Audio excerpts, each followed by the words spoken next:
हरियाणा का नूह या महाराष्ट्र का पालघर, दिल्ली की दरगाह या मुजफ्फराबाद के दंगे, कैराना का आतंक या उत्तर प्रदेश का बुलडोजर। बात कहाँ शुरू करें, कहाँ ख़त्म करें, कौन कब रुकेगा, कब थमेगा।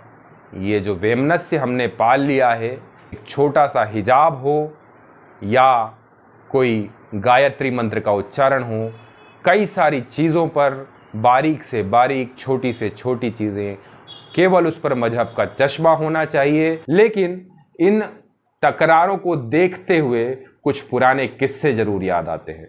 आज उसी तरह का एक किस्सा लेकर मैं आपके सामने हाजिर हूँ। नमस्कार, आदाब, सत श्री अकाल। मैं हूँ अनुराग, आपका होस्ट और दोस्त।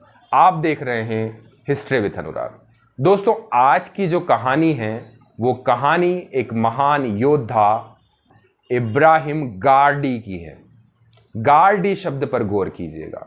इब्राहिम गारडी का जो सरनेम था वो गार्ड का अपभ्रंश होते होते गारडी होते होते गारदी हो गया। हालांकि ये देखा गया है बंजारे, जोगी, कोली, मसान ऐसी जनजातियों का एक समूह है जो मुख्य रूप से मराठवाड़ा के आसपास रहता है। और पुराने समय में कई सारे गारदी मराठवाड़ में मराठा सरदारों की सेवा में रहते थे। इनका मुख्य काम था तोपों की देखरेख करना, तोपों को चलाना, युद्ध में मराठा सरदारों की ओर से लड़ना। कुछ और राजाओं की तरफ से भी गारदी लड़ते रहे। इसी तरह से एक गारदी हुआ इब्राहिम गारदी। एक फ्रांसीसी कमांडर बुसी द्वारा इब्राहिम गारदी को प्रशिक्षित किया गया। इब्राहिम गारदी बड़े कुशल थे, बहुत जल्दी उन्होंने सारा कामकाज सीखा। उन्हें एक बार फ्रांसीसी कमांडर के घर पर शादी का निमंत्रण भी मिला। इब्राहिम गारदी हैदराबाद के निज़ाम की सेवा में थे। हैदराबाद के निज़ाम इब्राहिम गारदी को अपना भरोसेमंद मानते थे। लेकिन जून 1758 में फ्रांसीसी कमांडर बुसी को हैदराबाद के निज़ाम की सेवाएं छोड़कर वापस अपने देश जाना पड़ा।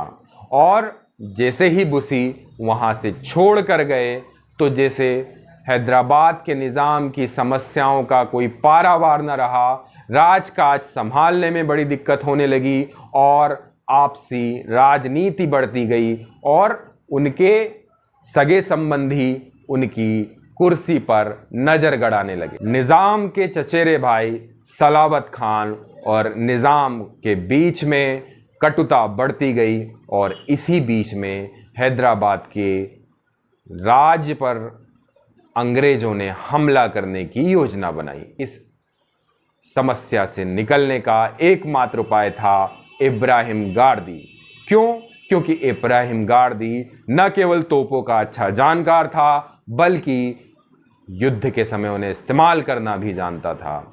सलावत खान का फैलाया हुआ ये सारा जाल था। सलावत खान को जैसे ही भनक लगी कि निज़ाम इब्राहिम गारदी को सेनापति बनाने वाला है तो निज़ाम के पास जाकर सलावत खान ने संधि की कि अगर इब्राहिम गारदी को सेना से हटा दिया जाए, बर्खास्त कर दिया जाए, उसकी सेवाएं निरस्त कर दी जाए तो अंग्रेज ये हमला करेंगे ही नहीं। तो इस तरह की बात सुनकर निज़ाम को मजबूरन अपने शासन को बचाने के लिए इब्राहिम गारदी की सेवाएं बर्खास्त करनी पड़ी। दूसरी ओर मराठा सरदार सदाशिव भाऊ इस मौके का जैसे इंतजार ही कर रहे थे। कई दिनों से उनकी नज़र इब्राहिम गारदी पर थी। 9 अक्टूबर 1759 को इब्राहिम गारदी की सेवाएं समाप्त की गई। उसके तुरंत बाद केशवराव पानसे उनसे मिले। सदाशिव भाऊराव का संदेशा उनके पास था और मराठा सेना में उन्हें भर्ती होने का एक प्रस्ताव दिया गया। इब्राहिम गारदी अपने वचन के, अपने वतन के, अपने मालिक के बड़े आसक्त थे। तो उन्होंने मराठा साम्राज्य में शामिल होने के लिए एक शर्त रखी कि कभी भी मराठा साम्राज्य निज़ाम के ऊपर हमला नहीं करेगा। और जब सदाशिवराव भाऊ ने इस बात की गारंटी दी कि कभी मराठा साम्राज्य निज़ाम की ओर नज़र उठा के नहीं देखेगा, तो इब्राहिम गारदी उस सेना में शामिल होने को तैयार हो गए।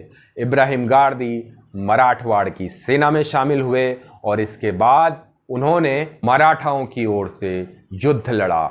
उस युद्ध में उन्हें डिप्टी कमांडर इन चीफ उप सेनापति बनाया गया और अपने कर्तव्य का पूरा निर्वहन करते हुए उन्होंने पैदल, घुड़सवार, बंदूकधारी 10,000 पुरुषों के दस्ते का नेतृत्व किया और युद्ध में मराठा सरदार को विजय दिलाई। और इस विजय के बाद मराठा सरदार और पेशवा के वो भरोसेमंद हो गए। तो इस तरह से इब्राहिम गारदी का मराठा साम्राज्य में आगमन होता है। अब बात कुछ आगे की करते हैं। हुआ कुछ यूं कि नाना साहेब ने पेशवा को एक गुप्त संदेश भेजा। 2 मोती खो गए हैं, 27 सिक्के घुल गए हैं और चांदी और तांबे के सिक्कों को वापस नहीं लाया जा सकता। ये संदेश का मजमून कुछ गुप्त भाषा में था, परंतु कहना साफ था कि पानीपत के युद्ध में अब्दाली की सेना ने सदाशिवराव भाऊ और विश्वासराव को मार दिया है। 27 प्रमुख सेनापतियों की मौत हो गई है और जो बचे कुचे लोग हैं उन्हें अब्दाली अपने साथ ले गया है और कई सारे मराठा सैनिक, मराठा नागरिक उस युद्ध के कारण मची भगदड़ में पूरे देश में फैल गए हैं। पुणे में उस दिन मातम जैसा दिन था। 1 लाख से 1.5 लाख मराठा सैनिक पानीपत युद्ध में शामिल थे अपने परिवारों के साथ और सारा मराठा कुनबा पूरे देश में अफगानिस्तान तक बिखर गया था। कोई मर गया, कोई खप गया, किसी को बंदी बना लिया गया, कोई भाग गया, कोई कहीं किस अवस्था में था, कोई कहीं घायल पड़ा था। तो ये बड़ा दुर्दांत उस समय का दृश्य था।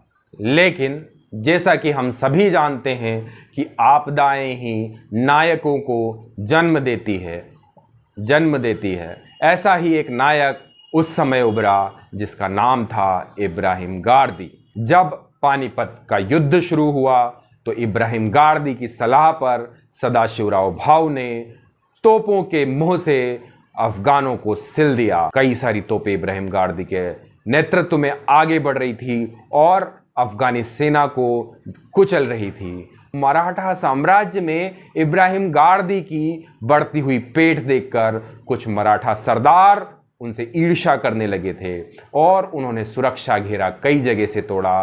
कुछ लोग भागे भी और इस तरह से उस युद्ध में कुछ भीतरघात के संकेत भी हमें देखने को मिले। गारदी सेना के बाईं ओर से नेतृत्व कर रहे थे और उनके पूरे तोपखाने की सुरक्षा 2 मराठा सरदार विट्ठल जी चिंचलकर और दादाजी गायकवाड़ के जिम्मे थी। हालांकि ये एक आत्मघाती फैसला था क्योंकि नंगी तलवारों के सहारे सामने रोहिल्लाओं की फौज थी। रोहिल्लाओं की तोपों के सामने नंगी तलवारों से मराठा साम्राज्य के सैनिक गारदियों की हिफाजत कर रहे थे। आसानी से वो उनकी तोपों के निशाने बने और रोहिल्लाओं ने उन्हें मार गिराया और उन्हें मार गिराने के बाद इब्राहिम गारदी को चारों तरफ से घेर लिया गया। घेराबंदी होने के बाद भी इब्राहिम गारदी ने हार नहीं मानी। उनके पास पूरा तोपों का जखीरा था और इतिहासकार बताते हैं कि उन्हीं तोपों के सहारे लगभग 12,000 अफगान सैनिकों को इब्राहिम गारदी ने अपना निशाना बनाया। एक एक करके उनके सैनिक, उनके सरदार टूटते जा रहे थे, गिरते जा रहे थे, मरते जा रहे थे। इब्राहिम गारदी लगातार अपनी सेना का नेतृत्व करते हुए, बचाव करते हुए आगे बढ़ रहे थे। लेकिन जब विश्वासराव के मरने की खबर फैली तो कई सारे मराठा सैनिकों का साहस टूट गया। इब्राहिम गारदी उस दौर में भी लड़ते रहे, लेकिन धीरे धीरे जब सेना खत्म होने लगी, सैनिक खत्म होने लगे, उनका घेरा खत्म होने लगा, तो वो भी अफगान सेना के हत्थे जिंदे पड़ गए। जब उन्हें पकड़ा गया तो रोहिलखंड का राजा शुजाउद्दौला उसने उन्हें बंदी बनाया और खुद के तंबू में रखा। शुजाउद्दौला इब्राहिम गारदी की उपयोगिता जानता था और वो चाहता था कि इब्राहिम गारदी किसी भी तरह से शुजाउद्दौला के साथ जुड़ जाए। अब्दाली इब्राहिम गारदी से बहुत चिढ़ा हुआ था और वो इब्राहिम गारदी को जान से मार देना चाहता था, लेकिन शुजाउद्दौला की सलाह पर अब्दाली इब्राहिम गारदी से बातचीत करने को राजी हुआ। जैसे ही अहमद शाह अब्दाली शुजाउद्दौला के तंबू में पहुंचा, वहां हाथ पैर बंधे पड़े इब्राहिम गारदी से उसने बातचीत शुरू की। इब्राहिम गारदी से अहमद शाह अब्दाली का पहला सवाल था, क्या तुम मराठों की 10 प्लाटून के कमांडर हो? गारदी ने जवाब दिया, हाँ। फिर सवाल किया गया, क्या तुमने हैदराबाद के निजाम की सेवा में भी काम किया है? इब्राहिम गारदी ने जवाब दिया, हाँ। क्या तुमने फ्रांसीसियों के साथ भी काम किया है? गारदी का जवाब था, हाँ। क्या तुमने विदेशी भाषा भी सीखी है?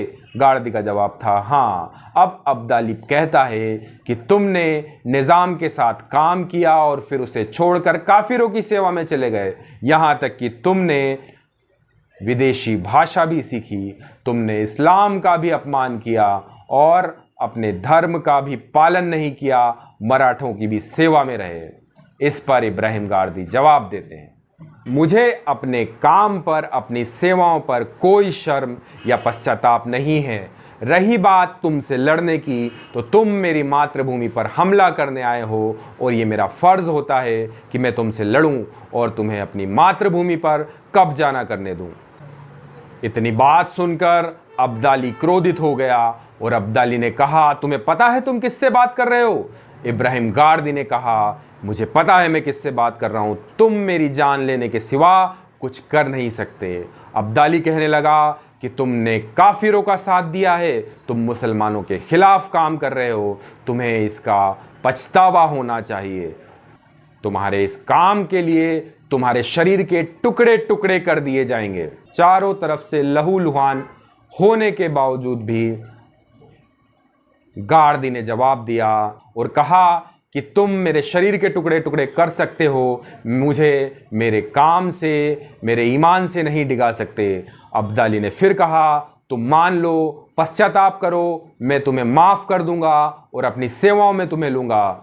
जवाब देते हुए इब्राहिम गारदी ने कहा कि तुम अगर मुझे माफ़ कर दोगे तो मैं पुणे वापस चला जाऊंगा और फिर से सेना तैयार करके पानीपत में तुम्हारे खिलाफ लड़ने के लिए चला आऊंगा। मातृभक्त को अपनी मातृभूमि की रक्षा के लिए कभी असहाय महसूस नहीं होता, वो कभी पश्चाताप नहीं करता। और इतना सुनने के बाद अहमद शाह अब्दाली ने अपना आपा खो दिया और इब्राहिम गारदी को वहीं उसी अवस्था में टुकड़े टुकड़े करके मार दिया गया और इब्राहिम गारदी को वहीं उसी अवस्था में टुकड़े टुकड़े करके मार दिया गया। लेकिन इब्राहिम गारदी ने अपनी मातृभूमि के सामने अहमद शाह अब्दाली जैसे लुटेरे को साथ देने से साफ इनकार कर दिया, उसकी सेवाओं में जाने से साफ इनकार कर दिया।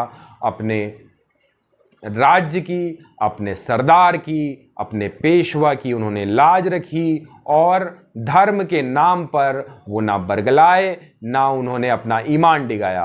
आज के दौर में जब हिंदू और मुसलमानों के बीच में दूरियां बढ़ती जा रही है, तो मुझे ये कहानी बड़ी याद आई। अगर आपको ये कहानी पसंद आई हो तो इस कहानी को लाइक करें, मेरे चैनल को सब्सक्राइब करें और ज़्यादा से ज़्यादा लोगों तक पहुंचाएं। इस तरह के और वीडियो देखना चाहते हैं तो बने रहिए मेरे साथ और देखते रहिए हिस्ट्री विद अनुराग। शुभ रात्रि, शब्बा खैर।